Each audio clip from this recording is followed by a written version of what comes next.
Good day everyone. Assalamualaikum warahmatullahi wabarakatuh. My name is Rahelia Purwati. Is study ID number 234111051.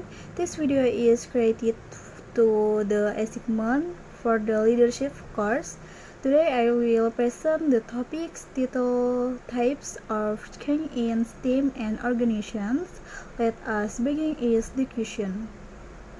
Pertama, kita bahas dulu pengertian dalam perubahan tim dan organisasi, yaitu perubahan dalam tim dan yang pertama kita bahas dulu dari bagian pengertian. Nah, perubahan dalam tim dan organisasi adalah sebuah keniscayaan dalam perjalanan menuju pertumbuhan dan keberhasilan jangka panjang. Nah, perubahan ini mencakup segala bentuk adaptasi, inovasi, restrukturisasi, atau pergeseran budaya yang terjadi dalam ruang lingkup tim kerja maupun organisasi secara keseluruhan. Nah, faktor-faktor yang mendorong perubahan bisa berasal dari dinamika eksternal seperti perkembangan teknologi, perubahan regulasi, persaingan pasar, atau kebutuhan konsumen yang terus berubah.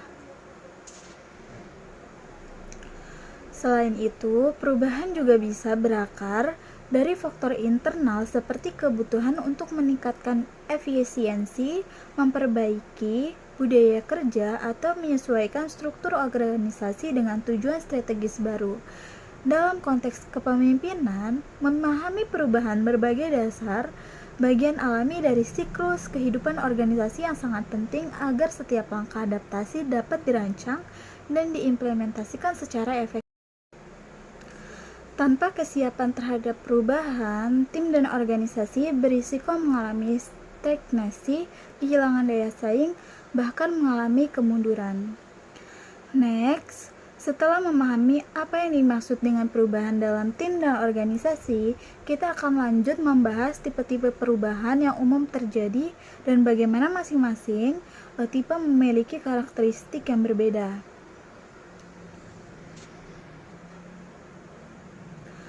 Dalam dunia organisasi, perubahan dapat dikategorikan dalam beberapa tipe berlandaskan skala, tujuan, dan sifatnya. Pertama, terdapat perubahan interkremental, yaitu perubahan kecil yang bersifat terhadap dan berkelanjutan. Misalnya perbaikan proses kerja atau peningkatan kualitas layanan terhadap perubahan interkremental, yaitu perubahan kecil yang bersifat terhadap dan berkelanjutan. Misalnya, perbaikan proses kerja atau peningkatan kualitas layanan secara bertahap. Kedua, perubahan transformasional, yaitu perubahan besar dan radikal yang mengalami fundamental organisasi seperti perubahan visi perusahaan, rekrutasi besar-besaran, atau adaptasi teknologi baru secara menyeluruh. Ketiga, terdapat perubahan yang direncanakan, yaitu planned change, di mana perubahan dilakukan secara sadar, terencana, dan dipersiapkan dengan matang. Biasanya berdasarkan hasil analisis strategis. Di sisi lain, ada juga perubahan reaktif, yaitu reactive change, yang terjadi sebagai respon cepat terhadap tekanan eksternal atau krisis yang tidak terduga. Selain itu, dalam konteks tim kecil, perubahan bisa berupa perubahan struktur peran, perubahan tim, tujuan tim, atau perubahan dinamika hubungan antar anggota. Setiap tipe perubahan ini memerlukan pendekatan manajemen perubahan yang berbeda sesuai dengan kompleksitas dan dampaknya terhadap organisasi. Nah, next, setelah memahami berbagai tipe perubahan yang dapat terjadi, penting bagi kita untuk mengetahui bagaimana organisasi dapat mengelola perubahan ini menjadi proses yang terstruktur dan efektif. Mengelola perubahan secara efektif menjadi krusial untuk memastikan bahwa setiap tipe perubahan yang terjadi membawa dampak positif bagi tim maupun organisasi secara keseluruhan.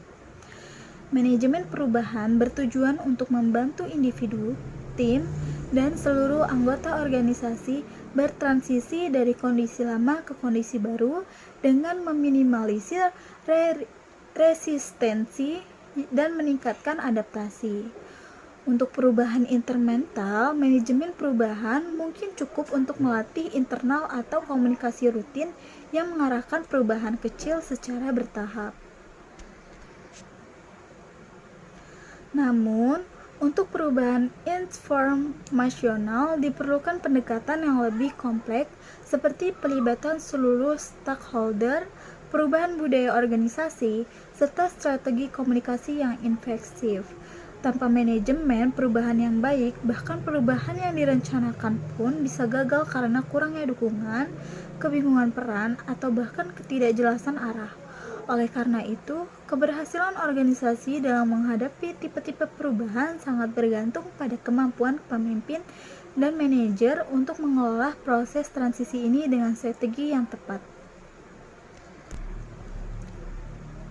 Oke, next. Setelah memahami pentingnya manajemen perubahan dalam menyikapi berbagai tipe perubahan, mari kita simpulkan pembahasan ini dengan menegaskan kembali peran perubahan dalam keberlangsungan hidup organisasi. Perubahan dalam tim dan organisasi bukan hanya sekedar kemungkinan, melainkan suatu kebutuhan agar tetap bertahan dan berkembang dalam lingkungan yang terus berubah. Nah, tipe-tipe perubahan mulai dari perubahan kecil yang berharap hingga perubahan besar yang radikal. Nah, memerlukan perhatian dan pendekatan yang berbeda dalam proses pengelolaannya. Nah, pemahaman yang mendalam terhadap jenis perubahan yang terjadi memungkinkan pemimpin untuk merancang strategi adaptasi yang sesuai, meningkatkan kesiapan tim, serta mendorong keterlibatan seluruh anggota organisasi dalam proses perubahan. Dengan manajemen perubahan yang terencana dan terstruktur, organisasi dapat menjadikan setiap perubahan sebagai monitoring untuk memperkuat daya saing, memperbaiki kinerja, dan memperkokoh budaya inovasi.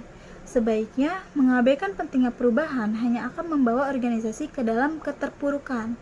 Oleh karena itu, untuk dunia kepemimpinan modern, kemampuan untuk mengelola berbagai tipe perubahan menjadi kompetensi utama yang harus dikuasai oleh setiap pemimpin yang visioner dan progresif.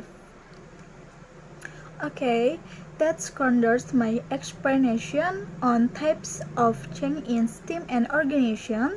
Thank you very much for your attention and times. I apologize for any shortcoming. Wassalamualaikum warahmatullahi wabarakatuh.